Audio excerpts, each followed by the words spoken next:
Everybody ready? Come on, let's go. The Rick Thorne Show! Let's go! The Rick Thorne Show! Let's go! Yo, what's up? Welcome to the show. I'm Rick Thorne, your host. This episode is going to be all about punk rock, baby, because that's what we do. I got my good homie, lead singer of Death by Stereo and Voodoo Glow Skulls, Efrem Martinez Schulz. What's up, brother? What are you doing? What up, my brother? I'm chilling here in Orange County. I'm actually sitting right outside of Buzz Bomb Studios, where Death by Stereo has made many records. Yeah? Wait, what studio is that? It's called Buzz Bomb. It's in Orange County, and it's owned by Paul Miner, our original bass player, who left the band to become a producer, and he's been quite successful with it, and I'm really proud of him, man. He produces records for anyone from Newfound Glory to Lisa Loeb to, you know, the Adolescents. I mean, you name it, he does it. He would actually be a rad guy for you to work with, my brother. Yeah, hook it up, dude. Come on, Good Guys in Black. Absolutely. We need that. You know how this grind is with music. You know. Oh, absolutely. Yeah, the crazy thing about music is people don't see all the hard work. They just see you come out and they're like, "Oh, who's this guy? Who did this guy come from?" Oh, dude. Right? Yeah. Where'd I come from? I came from like years of grinding, bro. What's up? Where you been? Exactly. Like, people really don't see it, and it's funny. People, when you are a musician or a true music lover, people don't really understand the deep connection you have with it, and that the connection never stops. Because it's kind of like, you know, maybe a person might get into a certain band, and then, you know, a couple years later, they're on to their next thing, and they run into you and they go, "Hey, man, you guys are still doing that?" And I'm like, "Yeah, man, just because you stopped listening doesn't mean that I stopped playing." Totally. Yeah, like You know what I mean? you guys still doing that? Like, no, we decided to quit when you stopped listening, homie. Totally, dude. And you know, dude, it's just, as you know, it's like we're always trying to, and you've done this throughout your career, dude, with BMX, with your bike, dude. Like, you're always looking to attain the supreme, or to find the next level of what you're doing. How to get your craft, what you're hearing in your head, to come out of your mouth. You know what I mean? And it never ends, and I think that's the beautiful part about it. That both of us, we're going to be chasing that for the rest of our lives. You know what I mean? Oh, yeah, no, 100%. I mean, you have to constantly, you know, I said this before over and over, is you have to reinvent yourself, but also, too, you got nothing to lose when you don't have a name. Once you have a name, you have a lot more to lose and live up to, because then people want to, you know, talk shit. They want to say, "Oh, you ain't this, you ain't that." They start comparing. They get jealous. That's when the real roller coaster ride comes in. It's a whole nother kind of roller coaster, you know?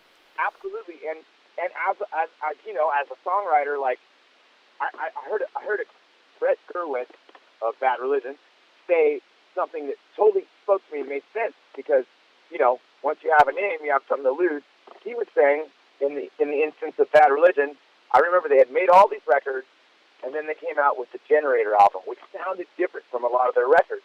And to me, it was still Bad Religion, but I know it was, their writing was evolving, and they were becoming such incredible songwriters. And he said, you know, if I was to make the same record again, everybody would say, "Oh man, everything you do sounds like the first record."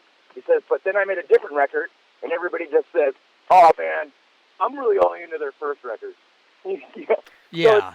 So it's like you can't win. It's all about pursuing this love for yourself, and if it connects with other people, even better, which is incredible. And you know, music goes in waves, and I feel like, as you know, and with the music scene, there's been years where it's been up, and there's been years where it's been down. But no matter what, we stick to our guns, and we do what we love, and we express ourselves, and we lay all our feelings out on the table. You can step on them, or you can embrace them, but I'm still going to lay them out there. I'm not going to change who I am. I'm going to live this way for the rest of my life, poor, rich, whatever, because without this music or this expression, I feel like we have nothing, you know? Yeah, I do. You know, and that's great story about what you just said, because it's a great perspective. You know what's another perspective? You know Vincent Van Gogh. Who doesn't know Vincent Van Gogh, right? He was so autotelic. I think that's the word I'm looking for, that they used in this little documentary thing I saw. It wasn't really a documentary. It was just like a little 5-minute thing about Vincent Van Gogh. A lot of people don't know he was dirt poor. He lived with his brother. His brother gave him money. And actually, while he was alive, nobody respected his art. Nobody. He just did it because he loved it. But he also wanted to try to make a living at it. But I don't think many people know that. Like that, he wasn't this big, like sitting on his high horse in a throne. He was like super poor. I mean, like just doing it because he, was following what his dream or I don't know. I wasn't there in the dude's head, but like, probably trying to make a living at it or be successful at it. But it didn't come till after he was dead and gone. And, it's kind of like that. It's like that band Death. Totally. How cool is that documentary? Oh my! Incredible. I never even knew about that band. I would have never known Neither about did that. I, dude. Neither did I. And like, it's interesting, that whole pursuit, because as we know, like, we look at some of older bands like Death that never got their just dues, in my opinion. But it's because of them, the kids that don't even know who they are, however many 30, 40 years later, are able to do what they do, And, and I've said this a lot. I would say this about the adolescents all the time, and, R.I.P. Steve, and, dude, all the time. And the adolescents obviously are respected and revered, but they didn't jump into arenas like all the bands started doing in the late 90s. And I've said this a million times. No adolescents, no Green Day. No adolescents, no NoFX. And all those bands recognize them and respect, but I don't think the kids understand, And no, they don't. I'm sure a lot of right, and and I don't want to say everyone. I can't generalize everyone, and there's people that do, but a lot of kids don't, and a lot of kids that hear those bands have no idea that they're hearing ideas that were created by somebody so long ago. But fortunately, there is cool bands like Green Day and NoFX that have taken those ideas and made them into their own art and their own ideas and put them out into the world. And that goes the same for whether you're listening to bands that got their ideas from Rage Against the Machine or Metallica, all genres. And I think it carries through, and at the end of the day, music is music. And as you know, with our band, we're kind of, I grew up in punk and all that, but we're kind of a no-genre band. We embrace punk, we embrace hardcore, we embrace metal, we just play what we love to play and what we want to hear. Honestly, dude, we're very similar to what you do. Well, you're and to the people listening, it's Death by Stereo is the band you're talking about, and which you guys exactly. Which you guys rock. When we grew up riding, in school, dudes hated us. Like this is back when it was stoners and jocks at school. There was no like wannabe gangsters, like gangster rap hadn't hit the underground and the mainstream to where everyone wanted to be like, a gangster, okay? And so everybody hated us. And so we didn't care. We kind of used it. We fueled the fire. We had fun with it. We weren't going to stop because these guys didn't like us. We were strong-minded enough, but we were also punkers to where we were like, that's what punk did. You know what I mean? And here's a crazy thing to kind of comment on what you were saying. Once it hit the mainstream and to television, those same people were like, "Oh my God, I went to high school with you. I want you to meet my son." And in my head, I'm thinking, dude, but you're the same dude that tried to chase us and beat us down. Yep. Because we rode, and now you're bragging to your kids you went to high school with us. Like, get out of here. But it shows you. What's funny, dude? But what I'm saying real quick is with the adolescents, they were before the mainstream said, "Hey, let's market this bad boy."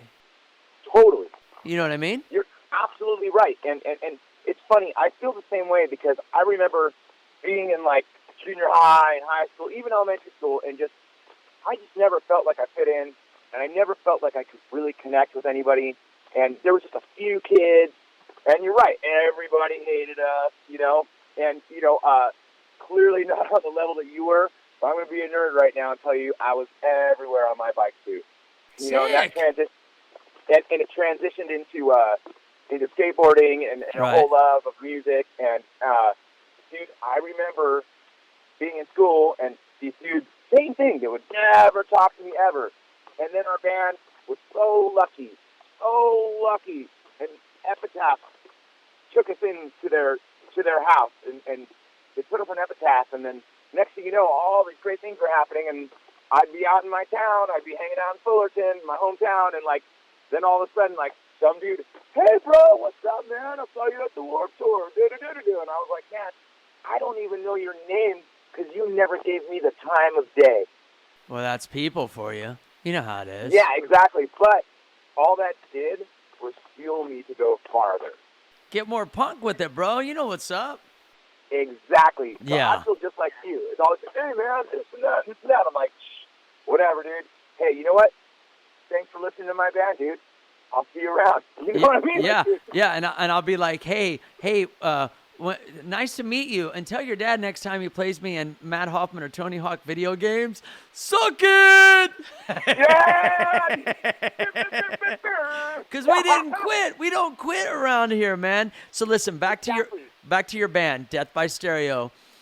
Are you the original? You're the only original member left. Am I right here? I am the only original member, but Dan, our guitar player, was pretty much there from day one. We made a demo, and we wrote all the initial songs, and Dan joined really shortly after that. And so we are basically considered the two original dudes. Technically, it's me, but, dude, this band, Dan's heart and soul is this band, and he really crafted a lot of the direction we went in.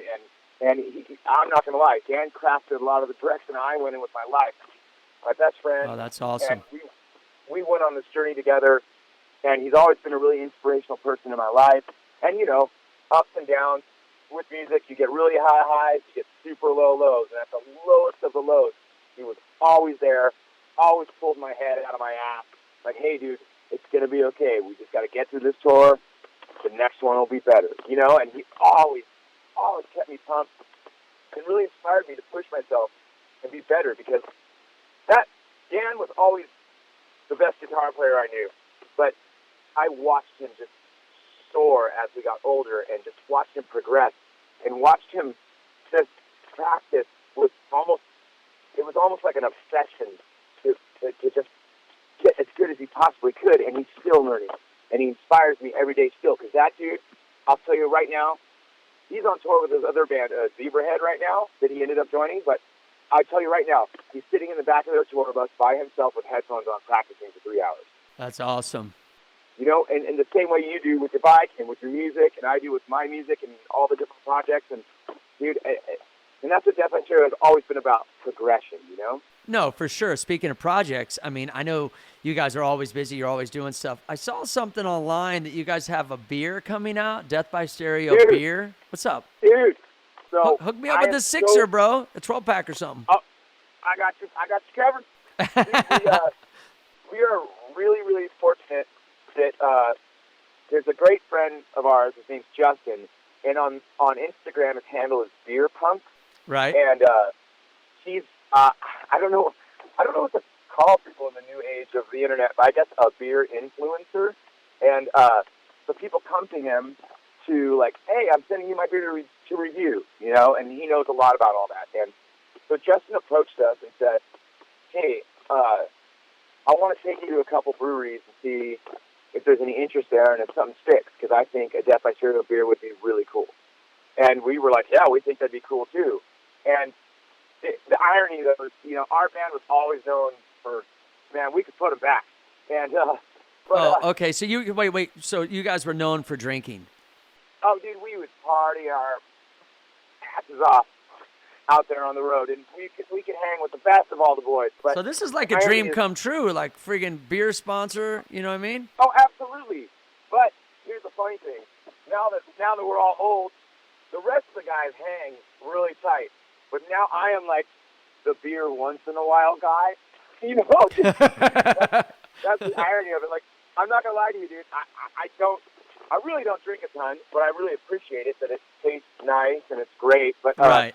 The other day, I was hanging out with Eddie from Voodoo Glow Skulls and a couple other friends, and I was like, well, oh, all right, I'll have a beer. You know, it's been a long time. It's been a while.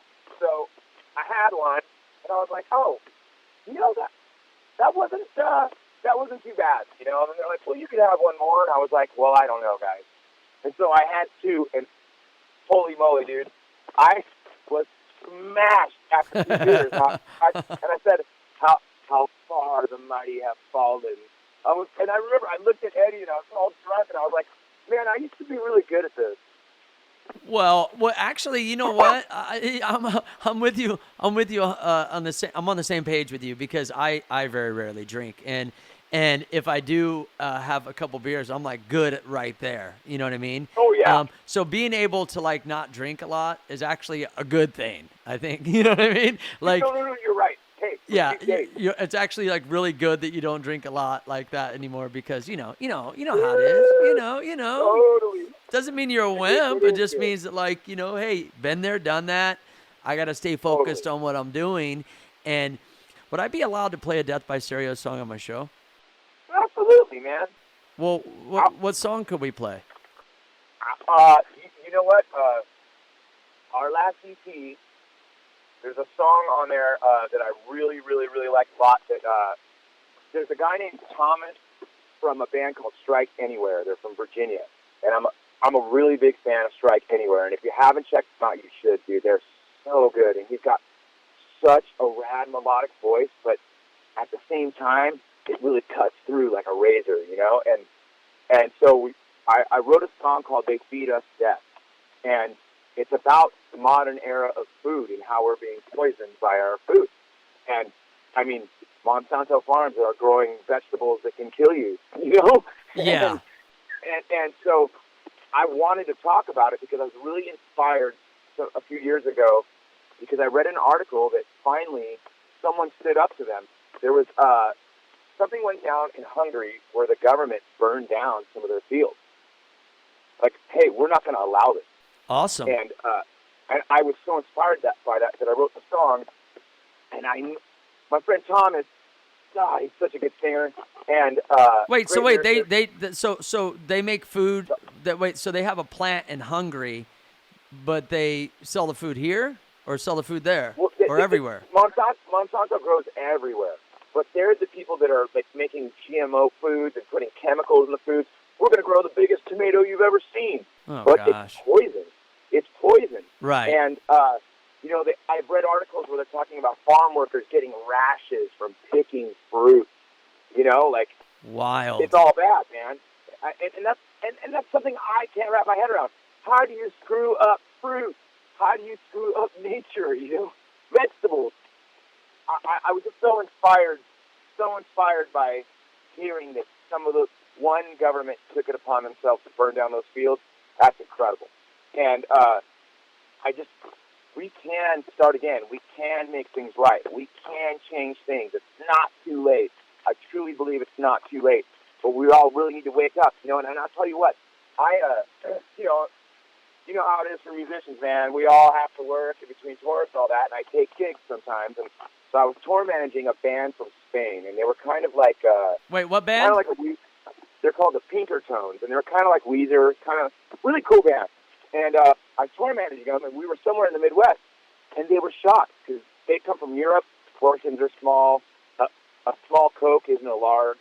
You know, like they were shocked by what they were seeing. So we pull into this some kind of diner, and they were like, "Oh, let's eat." You know, I said, "Okay." So we go in the diner, and we all sit down, and they're looking at the menu, and one of the guys looks at me, and he says, "There's literally 500 things on this menu. In Spain, there's only a few things on the menu, and they work really hard to make those things so good." And I go, "Well, you know, okay, cool." And then he's looking at the portions, and he couldn't believe it. So the waitress comes to the table, and they look at her like she was a space alien because I said, "Hey, can I get a grilled cheese sandwich?" You know, back then I don't eat dairy anymore, but I was eating it then, and I said, "I'll take a grilled cheese." And she goes, "Okay, well, we got the big boy grilled cheese.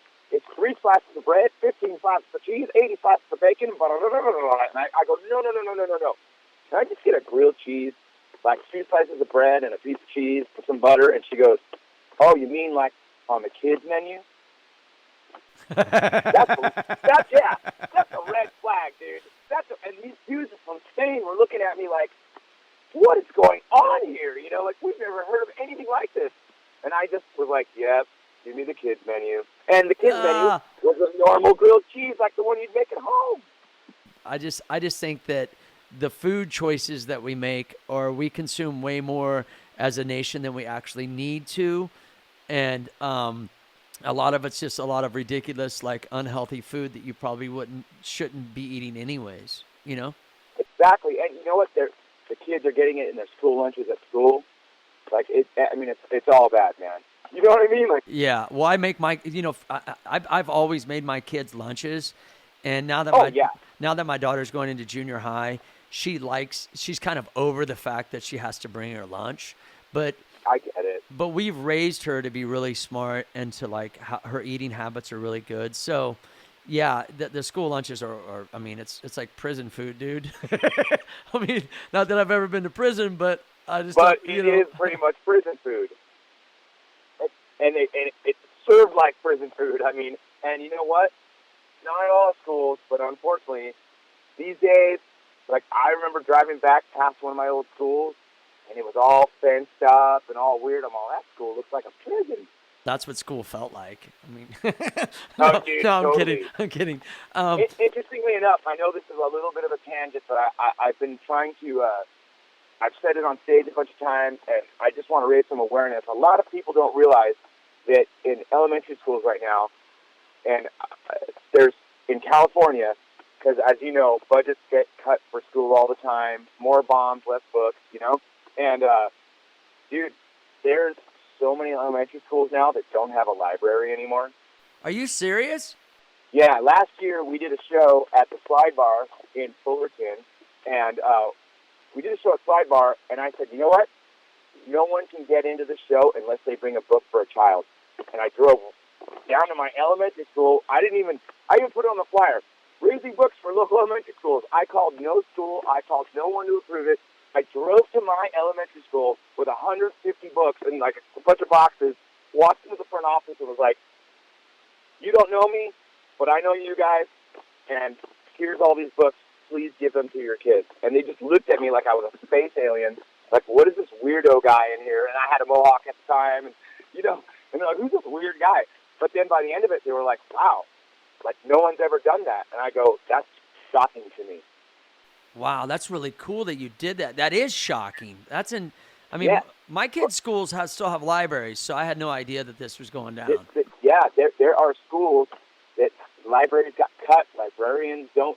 There's no librarian, and the kids can't take a book home, dude.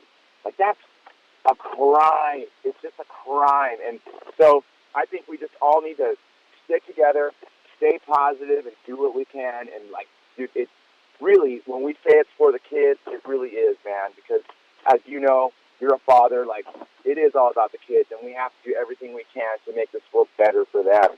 And, well, yeah, as loud as we can, as long as we can, you know? Well, and also, too, it's to be a parent that has some critical thinking. I mean, that's the kind of key to it, of, like, you know, I don't necessarily agree with that. I think that we should pack your lunch because this is better for you. And be a parent to, like, talk to their kids about that stuff and to take the time. I get it, man. You know, it's hard raising kids. And sometimes people don't, you know, they come home and they don't have the time to do certain things.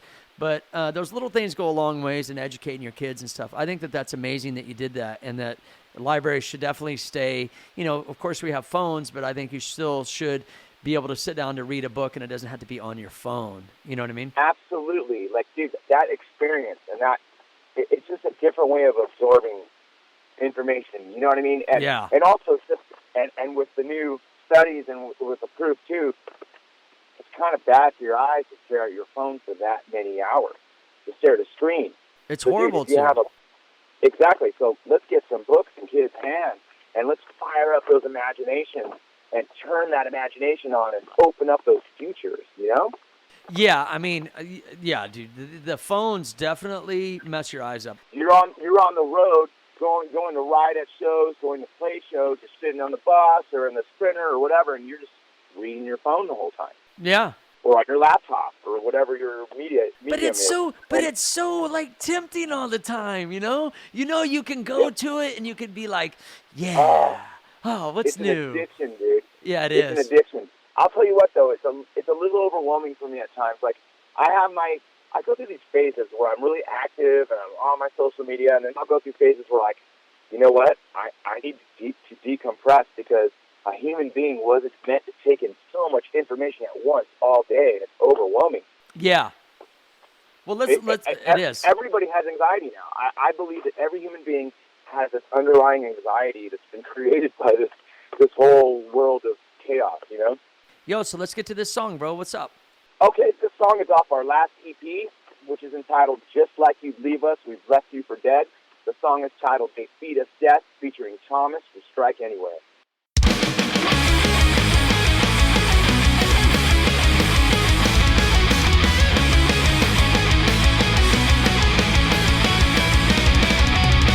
We want the seeds the way they were before we choked on our owner.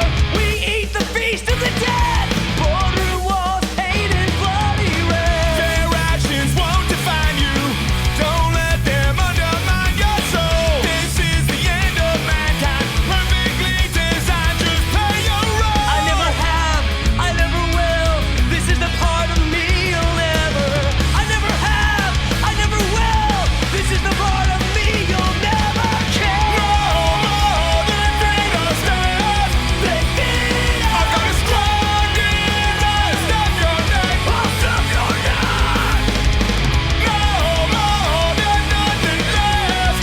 There's nothing. When we burn your fields and take them back, we'll take them back. We're burning down the fields. We're burning down the fields. We're burning down the fields. We're burning down your fields. Inject the poison in our souls. They keep on digging bigger holes. Fill them up, bring us your dead. You're the target, painted bloody red. Your actions live inside you. Don't let the bastards crush your hope. Destroy the ways of the old. Liberate, we won't take no more. I never have, I never will. This is the part of me you'll never. I never have, I never will. This is the part of me you'll never care. No more than feed us death. They feed us. I've got a strong desire. Stop your neck. I'll stop your neck. No more, there's nothing left. There's nothing. When we burn your fields and take them back, we'll take them back. We want the seas the way they were before we choked on our owner. We eat the feast of ash and blood. Become the targets painted red till the soil is dead. I never have, I never will. This is the part of me you'll never. I never have, I never will. This is the part of me you'll never care.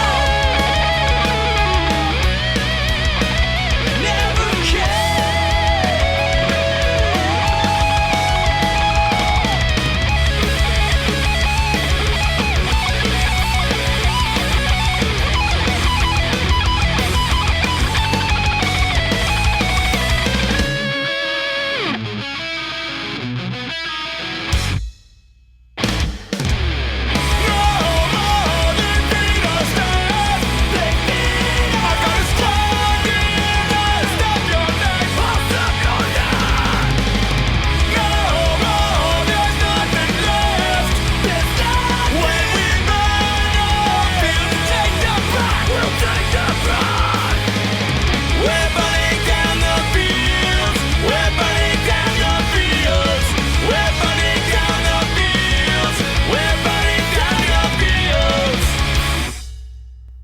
Sick, brah.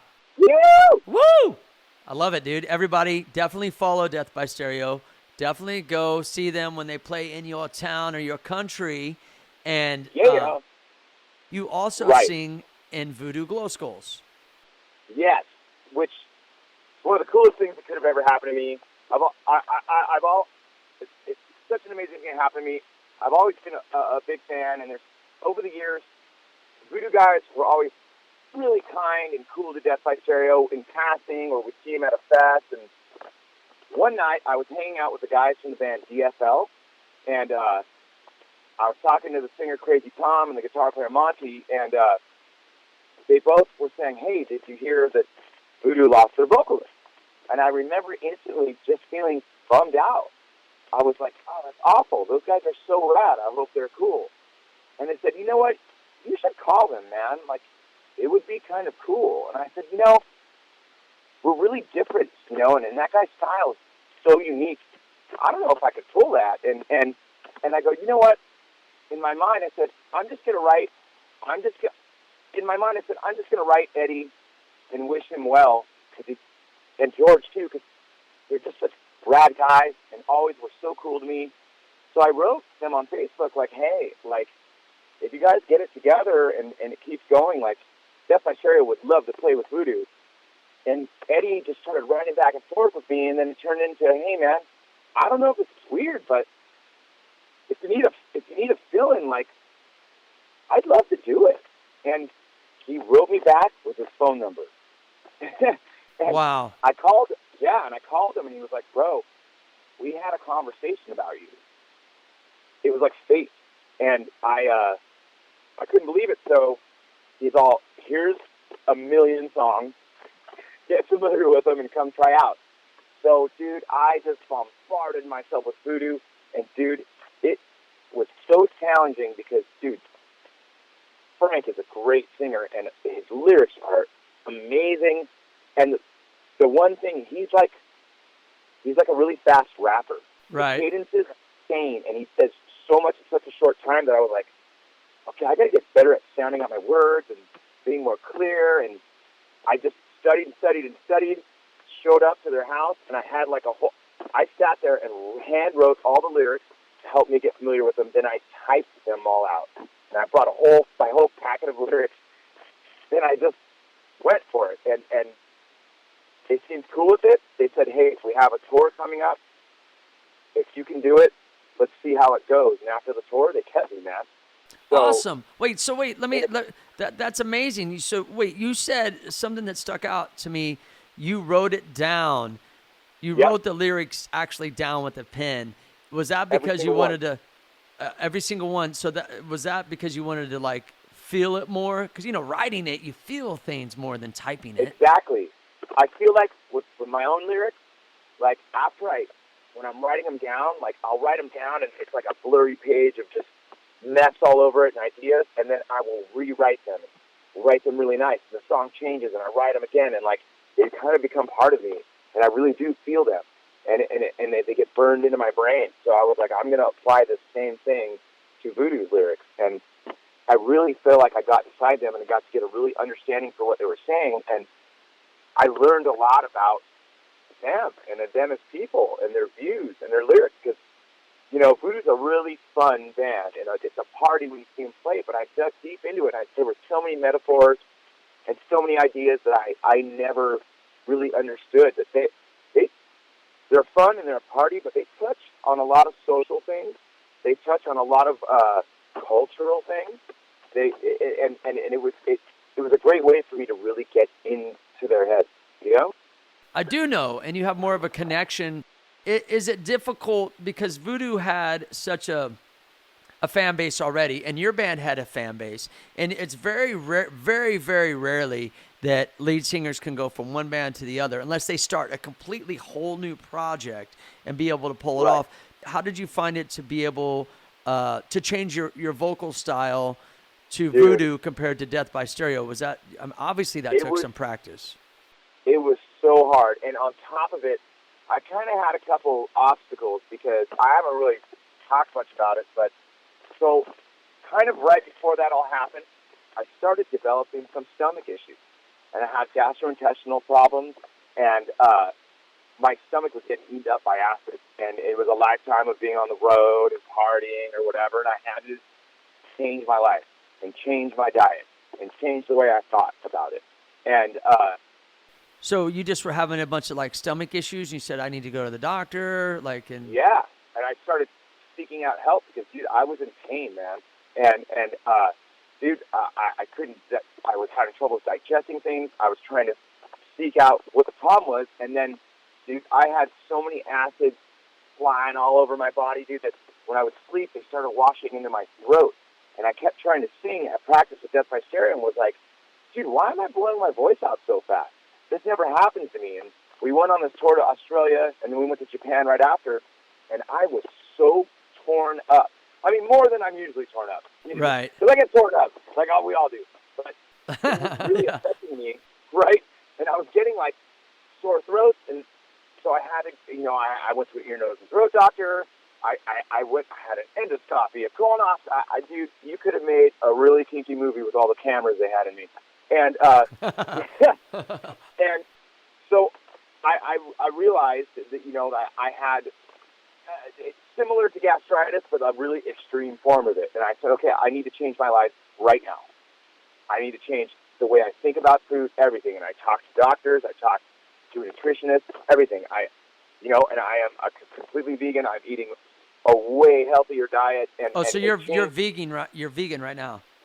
Yes, and it changed my life, dude. And the doctor said, like, literally, a meat-eating doctor told me, you can't handle meat and dairy. It's just not in the cards for you. And I was like, I am all about eating whatever it takes to be better. And I feel better than that food tastes. And that's the way I look at food now. And Awesome. You know, and I'm on it's a slow journey. I'm pursuing even healthier diet. I know what I'm not supposed to eat, but now I know I'm learning what I am supposed to eat. And so all that was affecting my voice because the acids were washing my throat, so I kept losing my voice. So I went to that Voodoo audition, and I didn't say anything to anyone. I was like, dude, I don't even know if I can do this. And I went in there, and they were stoked. But when I left, I was in my car going, oh, my God. Oh, my throat was shot. And so when I went on that Voodoo tour, dude, I was on such a strict regimen of diet and eating and hydration and did everything I could do. And what I didn't tell them, dude, which I know long-term it's bad for you, but in the short term it helps me, dude, I went and got a cortisone shot and was like, I need to get through this tour, man. And, well, that's not, you know, I mean, do you think that's a bad thing if they felt like you got that? I know a lot of athletes do that, but I know if you continue to do it, it can be bad. Right. But I did it the once, and I was scared because I didn't know, but I did get the idea because some years back we did a tour with Suicidal, and Mike had hurt his back really bad. And so he took some cortisone shots and was like, dude, I can go on stage now. And right. So I remembered Mike, and I was like, well, Suicidal's the best band ever, and if it's good enough for Mike, it's definitely way too good for me. You know? Right. So I followed suit, and it kind of got me through. And there were some nights I was struggling, and I spent every night, and listen, hey, kids out there, I spent every night not drinking, not partying, not putting all that stuff in me. I spent every night after the show drinking hot tea, before the show drinking hot tea, looking up vocal warm-ups for sore throats online, and just singing along to them on YouTube backstage. And I did everything I could, and I got through the tour. And by the end of that tour, my stomach was doing a lot better. They had me on all these different meds, and through diet, I was able to wean myself down to one med from 6 meds. And awesome. Now I'm only on one, and my goal is to, by the end of this year, to be on no meds at all for my stomach, because I'm going to cure myself all through good living. That's awesome, dude. Well, I mean, it's great that you recognized what was going on with you and you went to get it fixed. And if you think about it, Voodoo was kind of a blessing in disguise. They pushed me into you're absolutely right, and they pushed me into a great place in my life. And I did that tour. They kept me, and now here I am, a year and 3 months later. I just played the Surf City Blitz. Dude, I got to play with the Offspring. You know what I mean? In front of thousands of people. It was, what am I doing there? You know, it's so incredible, man. And Jeff Meister has done some pretty incredible stuff, dude. But Voodoo was just always on this next level, man. And I feel honored that they let me be a part of it and that they've kept me on. And here we are. 3 days ago, I started demoing out my first Voodoo Glow Skulls song. Your first song that you wrote the lyrics. Yep. And we're working on a new Voodoo Glow Skulls album, dude. I'm really proud to say that to you too. That's exciting, dude. I'm proud. I'm proud for you, dude. That's like a huge move, and progression and moving forward and longevity. Like, that's what I like about you, dude. Like, you see things that need to be fixed and you fix them. You don't just talk about like, well, this needs to be done, that needs to be done. You actually fix the problem. You're not eating right, you change it. You're drinking too much, you change it. You do this, you change it, because I think you really care about the music. That's what's up. Yeah, man, because I feel like, and you understand this too, where we're at in our lives, man, like, I want to sing, dude, and I want to keep doing this. So I really, truly am now. I have a whole new outlook on it, and it's interesting enough because there was a while back I had a conversation with you, and you were talking to me. This was a couple years ago, and you talked to me about PMA, and you were talking to me about all these different ideas and theories, and at the time, I kind of wasn't feeling that great, and I walked away from that talk feeling awesome. I think we were standing behind a beauty bar a couple years ago or something, or wherever we were, whatever that bar is called now, but in that back patio, and you had mentioned a few things to me, like, hey, man, it's not about always 100 trying to please everyone else. It's about making yourself okay, Yeah. And I never got to thank you for that, because that was really inspiring to me. And oh, yeah, dude, for sure. Yeah, man. And I just want to be, I'm in that mindset now, and I feel like every night that I get to be on stage is a gift, and I'm singing for my life. Yeah, well, I don't want to let it go. You're inspiring a lot of other people, and when I talk to you backstage about that stuff, I went through a lot. I went through the ringer. See, like when you're right. I went through a loss of like everything at the time, the finances, sponsorships, marriage, right. house, got 2 kids, start over, this, that, whatever. And for me, I never drank much. I've never done drugs. So right. I did it like completely sober, and it was the super most challenging thing that I've ever done, is to face yourself. To really, so hard. really face yourself. Not just say, You have a song about that. You have a song about that, a new song about that. Right, yeah, face your shadow. But exactly. It's... Dude, I know the song. It's crazy that we're talking about this. Dude, face your shadow. I had to face my shadow. And yeah, man. Recently, I've had to face my shadow again. I lost a couple really good friends. I played for some years on the side in a band called Manic Hispanic, that everybody was in different bands. Right. And we would come together and play fun shows. And we lost a couple of our brothers in the last couple of years. And I'll be honest with you, it really beat me down. We lost Gabby, and then recently we lost Steve Soto. And I felt like I was in such a good place, and it spun me out. And I quietly kind of have been going through it. And you know what? I faced my shadow, dude. And I feel great. And I can think about my friends and smile now. And someone said this to me the other day. I was listening to one of Steve Soto's songs, and a friend of mine looked at me and goes, dude, not that long ago, says, dude, she was like, hey, why do you have a sad look in your eyes listening to that song? And I go, well, because he's gone. She goes, no, you're so lucky because you have a special friend that can sing to you for the rest of your life. Not everybody gets that. Exactly. And hearing that gave me such great perspective. And I am lucky. And we are a very unique, lucky group of individuals that are surrounded by creative people and artists and athletes that have created these pathways for all of us to take our own journey on and celebrate them and live. And I feel right now, at this point in my life, the most charged I've probably ever felt. Yeah, I do know. And, that's good that you're hyped up because, look, dude, the reality is we all have a short time here on Earth, Yep. And even if people say, oh, you're 60, you're old, you're really not in the big screen, in the big picture of things. Like the reality is that everybody has, you never know when your time's going to go. And, when I was younger, my mom, she went through a lot with loss with 2 of her brothers that died in car accidents, and she was upset about it. But we used to stay the night in the graveyard. Now, people go, what? And I'm like, yeah, dude. And I remember first going when I was little, and the reason I'm telling you this goes back to the thought of we're only here for a short time, is I remember being freaked out, staying the night in a graveyard. Like, I'm not even kidding you, like sleeping there, bro. And then I started to go, like, we'd go like a couple times and a few times here and there. And then I'd be like, oh, so this is where I end up. Oh, I'm going for it.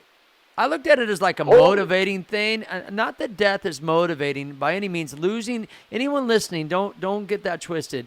You know, losing somebody, losing a friend, it's heartbreaking, and I respect you. You know, my condolences. Like, of course, it's all love and respect. But the reality is, for me personally, I was like motivated in the fact that, like, well, if this is where I end up, then I really don't have anything to lose. And I looked at it like, thanks for taking me there, because that's what put the fire under my ass to go for it. You know what I mean? Absolutely. That's so cool, dude. What a cool story. Yeah, well, relating it, thanks, but relating it back to what she was saying is like, yeah, she's right. You know, you have a friend that you know, that you love dearly, that you spent time with, and that you cherish those times. You know what I mean? Because unfortunately, we are only here for a short amount of time.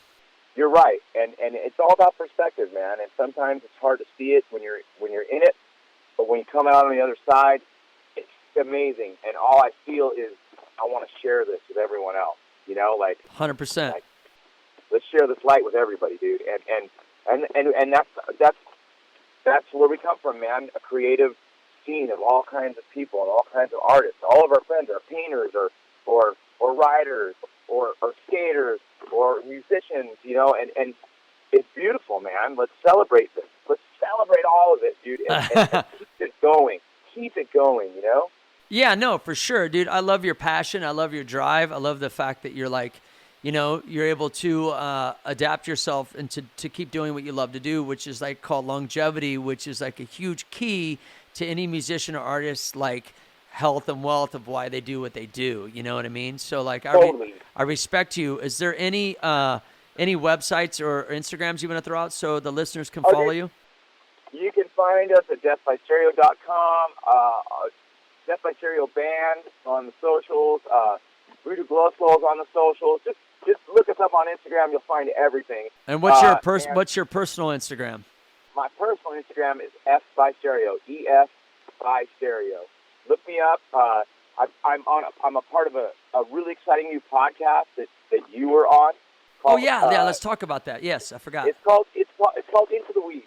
Now, there's a lot of stoner podcasts or whatever, but this isn't really that. We're trying to advocate and let people know that we can break down these stereotypes, because we live in an era where, you know, hey, I'm all about partying and having a good time. If you want to smoke weed all day for fun, I've done it. You know, like, it's great. But what I am trying to say is more so that there's sick people getting the free medicine that they should have always had. Right.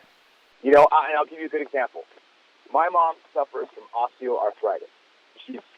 She was stuck on her couch, and my mom would have never touched herbs, you know, at all. And my mom's an older Mexican woman, and there's a lot of stereotypes involved in that too. So it's hard for her. It was hard at first for her to wrap her head around. And they kept giving her these pills. Take these pills, and you'll be able to walk around and be happy. But she wouldn't take them because she knew they would destroy her. She was living in pain. So one day, I gathered up all the information I could, printed all this stuff on the internet, found a couple documentaries, went to her house, said, Mom, I'm tired of watching you suffer. You're always one of the most active, healthiest women I've ever known. You're my hero. Please look into this for yourself. I'm not going to tell you anything. And I came back, and she looked at me and said, I guess I've been being lied to all these years. I said, absolutely, Mom. Now my mom grows and makes her own oils that she puts on her knees and all her joints. My mom's up and at 'em. My mom was out having breakfast with her little gang of friends this morning. You know, she's happy and healthy. Now, these solutions exist for all kinds of ailments. And people with cancer, I wish when I was young and my dad was dying of cancer, he would have had cannabis to help him with his pain, you know, and it's not even just about getting high. So we're trying to break down stereotypes. We're trying to have fun.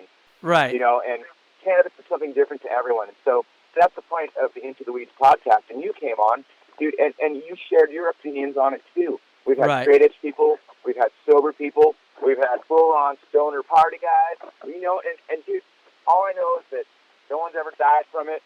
You know, and it's only helped. And, well, I mean, I look, I don't smoke, but exactly. But at the same time, I feel like, yeah, growing up, I think that they being the pharmaceutical heads probably knew that this was like natural and came from the ground and had this, it could help, but they couldn't market it because they'd like, well, what if everybody just grows their own? We won't make any money. And Totally. now that they found a way to regulate it and make money off of it, all of a sudden now it's legal. Oh, it's cool now, right? And in my head, I'm like, wait a second. Like, to me, when you deal with drugs, it would be a person like in a white apron with the gas mask and these beakers experimenting what you would do in chemistry class. You know, like, so not to get it twisted, I don't smoke, but I'm not against it. I think that it definitely has like same with the CBD oil has a lot of effects for people that helps them with pain. I think, it's just like drinking, man. If you go to the bar every day and that's all you do is drink, you should do something different and chill out and fix that problem. If all you do is sit around and smoke weed all day and don't do anything else, that's a problem. You should probably do something else with your life. That's just my opinion. No, I get it, because I've been there, dude. I've been there in my life where I was just neck deep in it, and now I'm looking back at it going like, man, I could have just been having fun. I didn't need to like just lay there all day. Yeah, the stereotypes are definitely. Yeah, no, I hear you. The stereotypes are being broken, which is like definitely a good thing, And I think that only. It's amazing. Yeah, I think that's cool that you guys are doing that, and thanks a lot for having me on it. And that website again is called Into the Weeds. Well, the show's called Into the Weeds. The website is getintotheweeds.com. On Instagram, we're at Get Into the Weeds, and I'm actually right when we're done here. I'm so excited, dude. We're getting ready to go to Vegas with the podcast, and we're going to interview Zendog. And wait, interview who? Zendog from Cypress Hill. Oh yeah, oh yeah. Insane in the brain. Dude, the best. I am lifelong fan. So I'm nerding out because we're getting to talk to people like you, Zendog, Billy from Biohazard, Money Mark from the BCs. Dude, it's been such an incredible experience. We're coming up. We're gonna interview Rumple Johnson, like a famous fighter. Like, I'm meeting all these people that cool. I've always thought were the coolest people in my whole life, and get to hear their opinions. And it's cool. Like, having Billy from Biohazard on was amazing. He's straight edge. Oh, Billy's great. Yeah, but you know what? He's as you know, one of the most intelligent guys I know, one of the most driven guys I know, and he came on and was like, dude, what is wrong with this? Nothing. It's not for me, just like you were saying. It's not for me, but yeah. Why would I stop someone else from getting what they need, Yeah, I mean that's a whole, like, I think that's finally been proven, like you hit it, you said it earlier, like no one's ever died from it. Well, let's count them. Everyone dies from pills. Or drinking. Absolutely. And so, let's be real. And people, as we know, everyone self-medicates. It's very common. And I'll be honest, whatever your deal is, if you're self-medicating, I'd rather have you taking something that's not going to kill you, man. If it's making you eat 50 pizzas, at least you're not taking pills. Without a doubt. I think the word we're looking for with anything is balance. And I have a hard time with balance when it comes to writing music, playing music, riding bikes, expressing myself. Right. To where I don't sleep at night. I don't have a healthy balance when it comes to creative art. Well, because me and you don't say no. We're open to receiving all these gifts. Right. And we keep receiving them, and we're like, you know what? I'm like the same what you just said. We have a short time. I'm trying to live my life to the fullest, and I'm taking everything on. And as far as art and creativity goes, yeah, we're unbalanced, but we're finding the balance between the rest of life and art. So it's cool. Dude, it's way cool. I'm so stoked that you came on the show, brother. Much love to you. I wish you success in everything you do. You're a positive. Much love all day, likewise. Positive dude, man. Thanks a lot for being on the show. And to all the listeners, thanks for listening. Definitely check out Death by Stereo, Voodoo Glow Skulls, and Get Into the Weeds podcast. Efrem, you're the bomb. Dude, you're the best. Rick Thorne, my friend since 2001, dude. 2001, we met in the Heathrow Airport in the magazine shop, and I'll never forget that day. And you always stay true and always helped me and always were my friend, dude. I got your back for life, bro. Much love, brother. I appreciate it. Nothing but love, dude. Okay, have a rad day, bro. Peace out, everybody.